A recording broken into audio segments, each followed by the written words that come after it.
Jadi kalau untuk anak-anak ya motivasi saya sama istri, terutama untuk children's home, adalah melihat mereka tumbuh jadi better person. Jadi karena banyak anak-anak ini yang punya hard background. Jadi karena ada yang yatim piatu, ada yang yatim, ada yang piatu, ada yang sexually abuse, physically abuse, dan we need to fix it gitu. Dan tentunya tidak itu saja, bukan gara-gara mereka harus lulus, tidak. Tapi ada achievement yang mereka bisa dapatkan, dan mereka yang sudah lulus ini bisa menjadi role model juga buat anak-anak yang di bawahnya. Ya banyak cerita-cerita yang kita dengarkan dan banyak sharing-sharing yang kita dengarkan dari mereka. Benar apa yang kita ajarkan dulu, yang di rumah yang kita ajarkan itu memang benar-benar berfungsi di dunia sekuler, di marketplace lah. Itu yang pengen kita lihat. Dan kita selalu pengen lihat anak-anak itu sukses. Sukses itu kan relatif seperti saya bilang tadi. Cuma sukses itu adalah di mana mereka terputus dari garis kemiskinan dan memang benar-benar hidup dengan passion mereka. Dan banyak seperti anak-anak kami yang sekarang ya hidup dengan passion mereka. Ada yang jadi chef instructor, ada yang kerja di gereja, ada yang kerja di yayasan juga, dan ada yang musisi dan lain sebagainya. Saya juga nggak pintar-pintar banget surfing, cuma hobi aja. Jadi kalau surfing itu anak-anak kami di sini sekarang banyak yang surfing, sekitar 15 orangan. Karena banyak sekarang anak-anak kan sangat stick on gadget gitu loh. Jadi kalau di bukit sekarang sangat sedikit grometnya. Maksud saya gromet tuh anak yang surfing itu sangat sedikit sekali. Itu yang pengen kita sama komunitas di sini, komunitas surfer di sini, itu yang pengen kita naikkan lagi gitu loh. Jadi let's stop the gadget and let's do the sport gitu. Jadi sportnya ya oke, kita kembangkan lagi. Makanya nanti ada kontes juga tanggal 23 di Dreamland untuk grometnya untuk anak-anak ini. Jadi mereka semangat gitu loh. Jadi ketika ada kompetisi, ketika ada award, ketika ada target, they become kompetitif dan orang bisa lihat, dan orang-orang tuanya juga ikut. Oh dia anaknya dia ikut, oh anaknya dia ikut. Jadi pada ikut semua. Jadi untuk outdoor activities is really important untuk holistik mereka juga. Physical therapy ya, sama mental therapy juga gitu loh. Apalagi kayak anak-anak kami kan banyak alpha male, yang cowok alpha male semua. Oh karena ya gimana, hard background kan, body soul.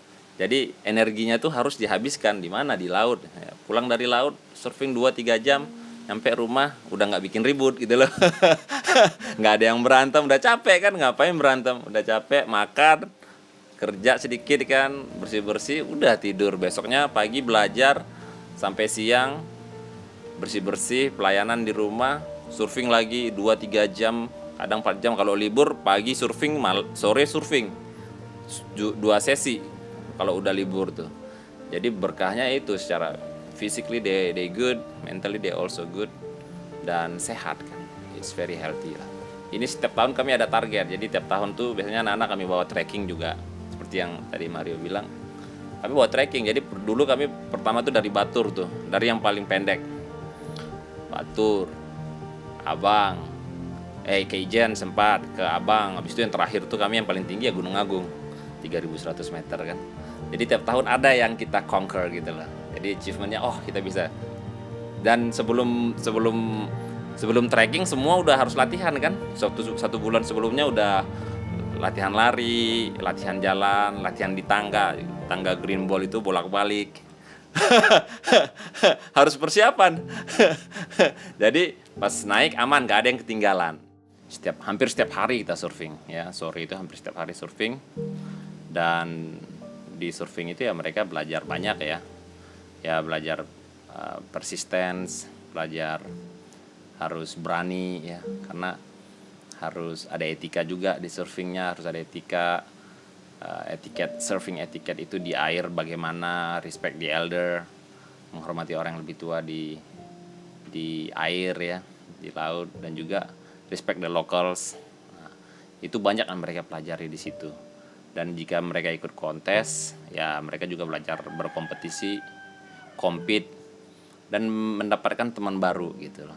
Jadi ada achievement, ada target, ada achievement yang mereka bisa capai dan bisa diukur gitu. Jadi bisa diukur dan mereka benar-benar bisa melakukan apa yang mereka sukai dan mendapatkan achievement yang kira-kira bisa mensupport mereka dan membuat mereka, memotivasi mereka lebih baik lagi di kontes berikutnya. Karena kan ya akhirnya kontes pertama tidak bisa, kontes kedua tidak bisa, kontes ketiga mungkin bisa gitu loh, mendapatkan juara. Sebenarnya orang banyak memuji kalau kita melakukan banyak hal yang luar biasa, tapi sebenarnya bagi kami berdua, kami merasa sangat diberkati oleh kehadiran anak-anak kami yang ada di Children's Home dan juga orang-orang yang kami layani. Jadi melihat mereka tersenyum, bahagia ketika anak kami itu lulus gitu loh. Ada dan juga di rumah singgah kami yang lain, misalnya anak-anaknya achieve sesuatu, lulus SD, lulus paket A, lulus paket B, lulus paket C yang kita support, masuk ke kuliahan, melihat wajah keluarga itu, melihat bagaimana mereka grateful, cium tangan kita gitu. Bukan itu sebenarnya yang kita kejar, cuma we see the happiness is become our happiness also. Saya rasa itu sih sebenarnya yang menjadi motivasi kami sebenarnya.